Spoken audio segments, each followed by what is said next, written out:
Welcome to Madhura Telugu vlogs. ఎలా ఉన్నారు అందరూ? లాస్ట్ వీక్ నేను ఇండస్ వ్యాలీ నుంచి కొన్ని కుక్వేర్ ఆర్డర్ చేసుకున్నానండి, క్యాస్ట్ ఐరన్వి. ఇది సెట్ ఆఫ్ 3, ఒకటి ఐరన్ నార్మల్గా మనం పోపు పెట్టుకుంటాం కదండి, అది ఒకటి. ఈ 3కి గిఫ్ట్గా ఫ్రీగా ఇచ్చారు. అండ్ నాకైతే ఇది 3999 చూపించింది, కానీ ఆఫర్లో పోను 3700 అలా వచ్చింది. కానీ కుక్వేర్ మాత్రం చాలా బాగున్నాయండి. నేను ఇది సీజనింగ్ చేస్తున్నాను ఈరోజు. నేను ఎలా సీజనింగ్ చేస్తున్నాను ఏంటి అనేది మీకు చెప్తాను. ఇప్పుడు నేను వాడే టైంకి నేను ఆల్రెడీ అన్ని కుక్వేర్ యూస్ చేస్తున్నానండి. నాకైతే ఏ ప్రాబ్లము లాంటివి ఏం అనిపించలేదు. క్యాస్ట్ ఐరన్లో మామూలుగా ఈ సీజనింగ్ చేసేదే పెద్ద ప్రాసెస్ ఉంటుందండి. తర్వాత కూడా ఇది మెయింటైన్ చేయడం అంటే కొంచెం ప్రాసెస్సే, బట్ తప్పదు. మనం కొన్ని అవాయిడ్ చేయాలా అనుకున్నప్పుడు, ఇప్పుడు సిల్వరు అలాంటివి అవాయిడ్ చేయాలనుకున్నప్పుడు కొన్ని తప్పదు కదా.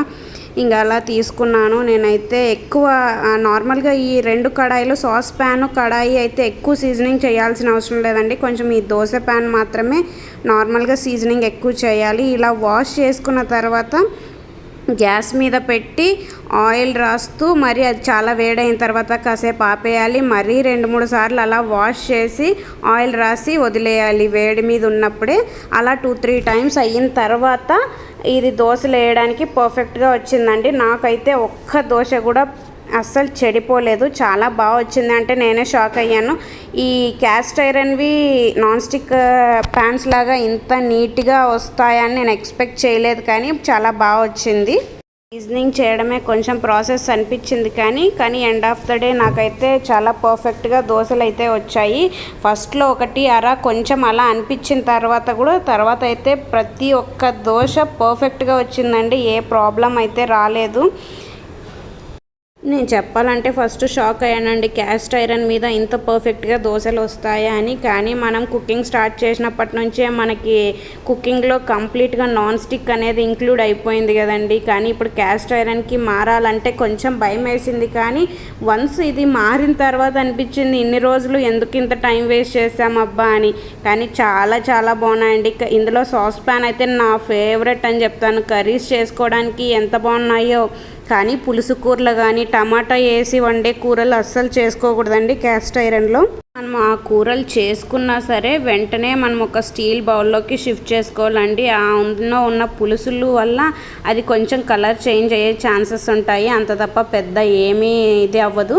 మరి మనం తర్వాత దాన్ని సీజనింగ్ చేసి వాడుకోవచ్చు అనుకోండి. ఆ కూడా ప్రాబ్లం రాకూడదు అంటే మనం కొంచెం అలాంటి వాటికి అవాయిడ్ చేసుకుంటే బెటరు. దోశలు వేసిన ప్రతిసారి కొంచెం ఆయిల్ చిలకరించేసి ఆనియన్తో కొంచెం ఆయిల్ రబ్ చేసి కింద దోశలు వేసుకోవడమే.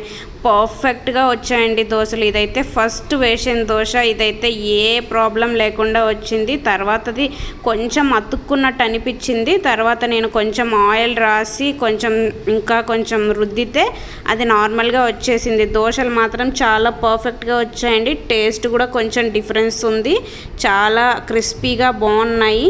తప్పకుండా ట్రై చేయొచ్చు అనిపించింది నాకు క్యాస్ట్ ఐరన్వి. క్యాస్ట్ ఐరన్ వాడాలనుకొని దీని గురించి భయపడాల్సిన ఉంటే ఏం భయపడిన అవసరం లేదండి. నిజంగా నాన్ స్టిక్ అంటే చాలా బాగా వస్తున్నాయి. నాకైతే చాలా బాగా నచ్చాయి కూడా. ఇందులో ఫ్రైస్ అయితే సాస్ ప్యాన్లో చేస్తున్నానండి, ఎంతో పర్ఫెక్ట్గా వస్తున్నాయంటే ఎస్పెషల్లీ ఆలూ ఫ్రై కానీ బనానా ఫ్రై కానీ చేస్తే చాలా క్రిస్పీగా బాగా వస్తాయని అనుకుంటున్నాను. మీరు కూడా తీసుకోవాలనుకుంటే తప్పకుండా ట్రై చేయండి, చాలా బాగున్నాయి. అంటే నేనేం సేమ్ కంపెనీ గురించి చెప్పట్లేదండి. ఏ కంపెనీ అయినా క్యాస్ట్ ఐరన్కి మారి చూడండి. పెద్ద నాన్ స్టిక్తో పోలిస్తే ఇదేం పెద్ద డిఫరెన్స్ అనిపించట్లేదు, చాలా బాగున్నాయి. కాకపోతే ఈ సీజనింగు అవి తర్వాత దీన్ని మెయింటైన్ చేయడము కొంచెం కష్టం. ఇంక ఇలా వాడిన తర్వాత ఒక్కసారి వాష్ చేసేసుకొని గ్యాస్ మీద ఒక్కసారి పెట్టేసి ఆయిల్ రాసేసి అంతా చల్లబడిన తర్వాత మనం స్టోర్ చేసేసుకోవడమే. పెద్ద ప్రాసెస్ కూడా ఏం లేదు. మీరైతే తప్పకుండా ట్రై చేయండి. ఇన్ఫర్మేషన్ యూస్ఫుల్గా అనిపిస్తే లైక్ చేయండి, షేర్ చేయండి, సబ్స్క్రైబ్ చేసుకోండి. Thanks for watching. బాయ్.